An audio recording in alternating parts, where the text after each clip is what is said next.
Yo, what's up guys? Coach KP here, and in today's video, I'm gonna show you how you can create your own program so that you can maximize your results this off season and be that elite athlete on the court.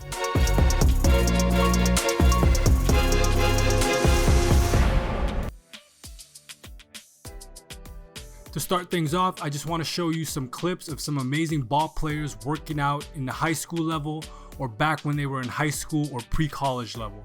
In today's game, if you're not prioritizing your strength and conditioning, you are behind the 8 ball. If you truly want to take your game to that next level, you need to be invested in your off-court strength and conditioning. Most hoopers are talented at the high school level, but what separates the good from the great is that they match that talent with amazing work ethic off the court. They understand that they need to prioritize their durability and longevity in their sport. And that starts with having a properly designed strength program to help you reduce the chances of getting hurt and boost your performance on the court. There's a saying that your best ability is availability. Best time to focus on that is during your off season. Off season is your best time to really focus on building your body to withstand the demands of the upcoming season. Every year, the competition gets better and you need to continue to improve on and off the court. The most effective way to do that is to invest in a performance coach, but I do understand that most players don't have access, which is why I created this video.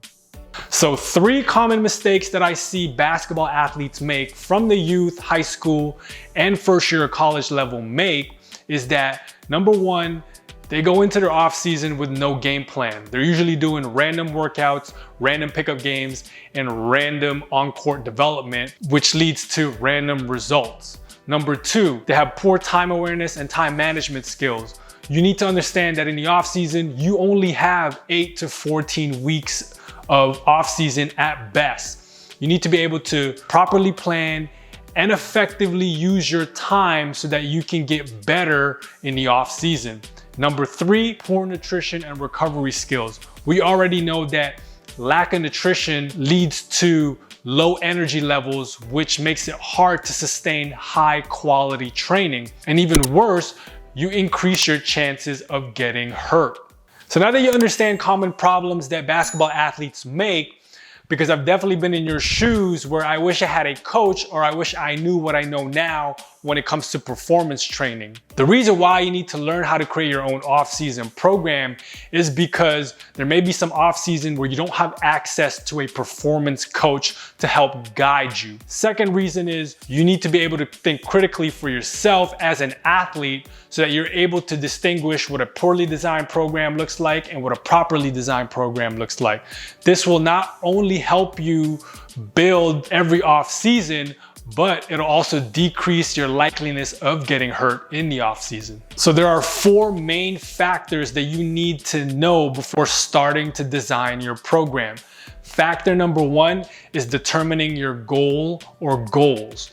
You have to be able to get into specifics of what you want to achieve in the off season so that when you're planning your program, you can break it down. So when you have something that's specific and measurable, you're now able to figure out week after week and make adjustments on what you need to do to move that needle closer to where you want to be.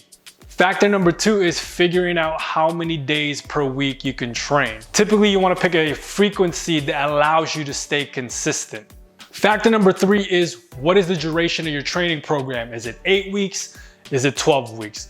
By knowing when you have to be ready, this will determine the structure of your training program and what you need to prioritize in the off season. And factor number 4 is what equipment do you have access to? Most athletes usually have access to a gym, but if you don't have access to a gym, you can still create a good quality program with minimal equipment. You just have to be resourceful. So now let's get into the fun part of designing a program. Step 1 is you have to figure out the duration of your program and the phases of your program. So you might have 12 weeks. So in the first 3 to 4 weeks, you want to use it to work on your weaknesses, work on those nagging injuries during the season, just getting stronger with general strength training and general conditioning. And in the middle part of your program, maybe that's when you start moving on to more explosive strength, power development, And then later in the program, that's when you want to get more specific. So remove all the unnecessary stuff and just focus on the main things you need to have, or the main athletic qualities going in to your preseason. Step 2 is finding out how many training days per week you can commit to. Knowing this will help you break it down even further, and you're able to have a focus each day so that you don't get into that problem of having to do every single thing every day, because when you try to do everything, you get good at nothing. Step 3 is how to actually structure your training day. So on day 1, maybe you start off with, your general warm-up, your dynamic warm-up, maybe your prehab work. Then you move on to your explosive work, right? Because you have more energy at the beginning of the session.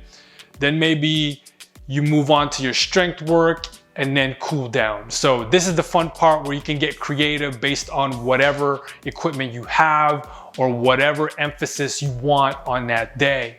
So the best thing you can do is to keep it simple, focus on what's important, and try to remove biases and actually choose exercises that you need and not want to do. Step 4, keep track of your progress. So for example, if you want to jump higher and add inches to your vertical jump, you need to have some sort of key performance indicator, whether that's recording yourself jumping and seeing how high you can touch week after week, or whether it's a tool that you have access to, a jump mat, a Vertec, whatever it may be.